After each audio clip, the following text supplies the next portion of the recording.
The revelation tore through Kael like lightning through copper wire. His body had been a puppet, his fragment the puppeteer, and he'd never even known. His hands went to the dampener device at his throat, fingers scrabbling for the release mechanism.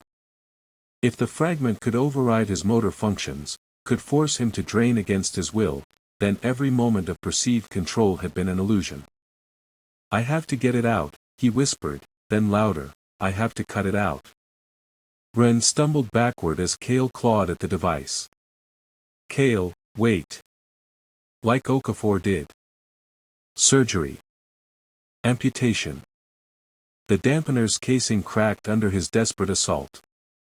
Blood welled where his fingernails tore skin. "I won't be a passenger in my own body." The fragment's response blazed across his vision in panicked red text: "Stop. Surgical removal without proper preparation will." "Will what?" "Kill me." "Good." He found the device's emergency release, thumb hovering over the trigger. "Better dead than your fucking marionette." Ghost slammed into him before he could activate the mechanism, her partial intangibility allowing her to phase through his defenses and pin his arms. "Don't be an idiot. You think Okafor lost just his arm by accident?"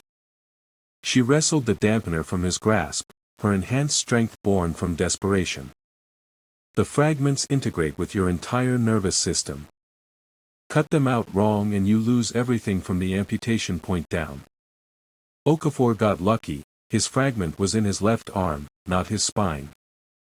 Kael struggled against her grip, fury making him stronger than he should have been. "Then I'll lose what I lose. At least it'll be my choice." "Will it?"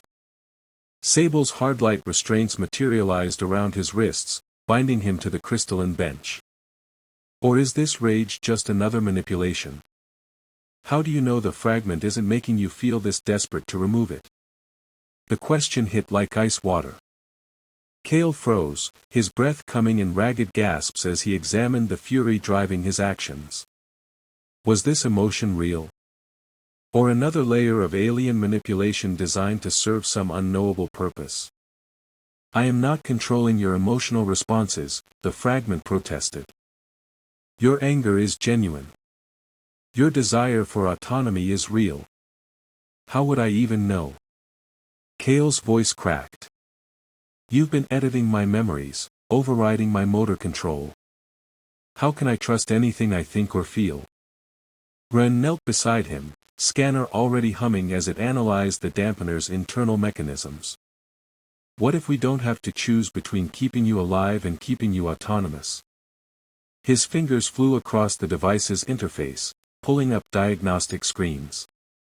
"The dampener suppresses the fragment's hunger, right? But what if we modified it to create a different kind of barrier?" "Ren," Sable warned, "this isn't the time for experimental tech."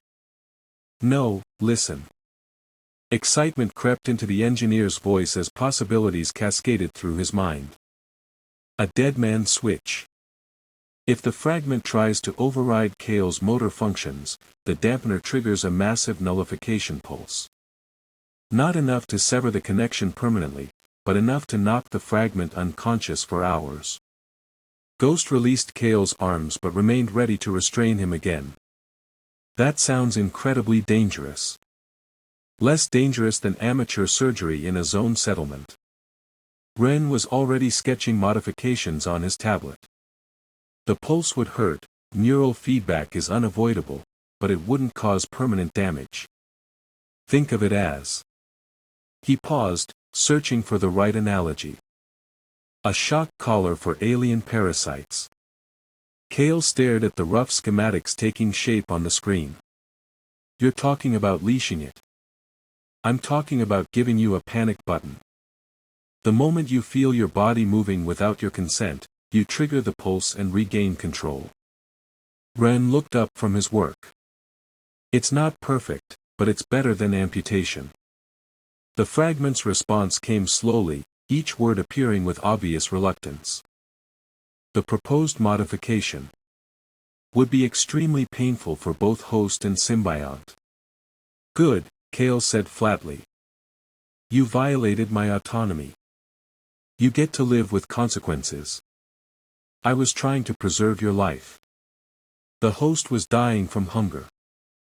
Emergency override was the only. I didn't give you permission. Permission requests require conscious host. You were unconscious from pain. Sable's hard light restraints dissolved as she studied Ren's schematics. How long would this modification take? 20 minutes. Maybe 30 if I run into compatibility issues. Ren was already pulling components from his kit. The hard part is calibrating the trigger sensitivity. Too sensitive and it fires from normal fragment activity. Not sensitive enough and I'm still a puppet, Kael finished. Do it. As Ren worked, the fragment's communications became increasingly agitated. This is inadvisable. The modification will limit operational efficiency. Survival scenarios may require emergency override protocols. Host preservation should be priority over host autonomy. Each protest only strengthened Kael's resolve. The fragment had saved his life, yes, but at the cost of his free will. That wasn't salvation. That was just another kind of death. Ren's modifications hummed to life, integrating with the dampener's existing systems. Testing in 3, 2, 1. The dead man switch armed with a soft chime. Modification detected. Analyzing. Countermeasures available but not recommended. Why not recommended? Kael asked suspiciously. The fragment's response came after a long pause, and when it did, the text appeared in smaller font, almost hesitant. Because I accept the leash. Your autonomy matters more than my comfort. Then, just as Kael began to relax, new text blazed across his vision. But before you decide I deserve this permanent restriction, I offer one exchange. I will show you an unedited memory. One of mine. Then you decide if I deserve to be leashed. Reality shifted around him as the fragment's memory began to unfold, the moment before the fracture, an alien intelligence choosing to shatter itself rather than let its pursuers catch it whole. It had chosen agony over surrender. Just like he was doing now.